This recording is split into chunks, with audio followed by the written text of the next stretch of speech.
something that's very important a lot of people overlook. Take two men, for instance, 6'2".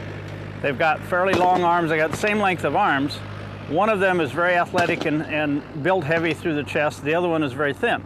They're going to take a different length of pull. So this won't tell them that. So now it's time to put the gun to your shoulder and have someone take a look and see if you're sighting down the barrel. You need to look exactly down the barrel, lining up the center bead right into the back of the front bead. That's the way it should look to you. You should not see a gap between the beads, and you should also be looking exactly down the barrel with your eyeball just right there, right on top of the rib. That's what it should look like from the other end.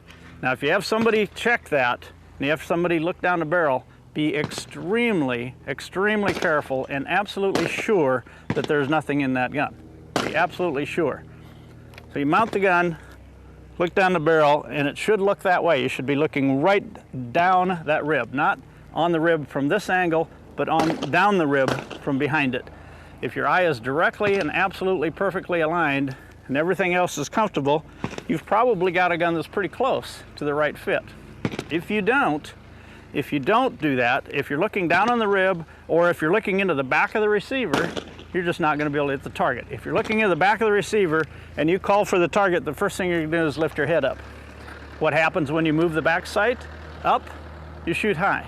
What happens if you move the back sight to the left? You shoot to the left. This is your back sight. If it moves at all, you're going to miss the target. Remember that. So, what if you're looking down on the stock? What if you're looking down on the rib, looking down the rib and you're seeing a gap between the center bead and the front bead? Well, your stock is too high. The comb of your gun is too high. This part right here is too high.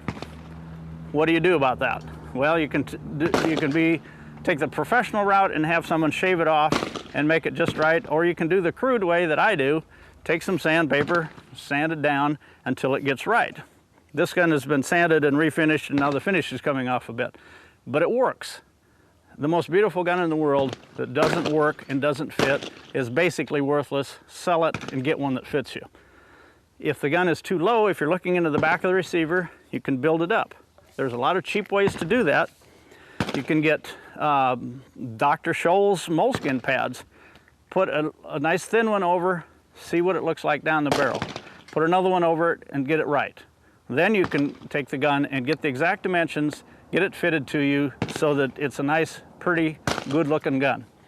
So every gun that doesn't fit you is a worthless gun. I'm sorry, but that's the way it is. Pretty guns that don't shoot are not pretty anymore to me. So that's part of what you have to learn about gun fit. And then the other thing is you have to shoot them. There's cast-on guns that are bent slightly. The stock is bent, slightly cast off or cast on, depending upon whether you're right or left-handed, that fit better into your shoulder. The gun should always be mounted into your shoulder, into this cup that you form. When you raise that elbow up, you'll get a cup right here. That's where the gun should go. Your face needs to plant firmly onto the comb of the gun with your cheek, the comb right under this bone in your cheek. That's your gun mount, and that has to be consistent every single time. Remember, I'm going to say it 1,000 times, this is your back sight. You move the back sight off the plane, you're going to miss the target. Very simple. People that don't see down the barrel correctly lift their head up so that they can see the target. You can see the target and the barrel's here and your eye's up there. It won't work.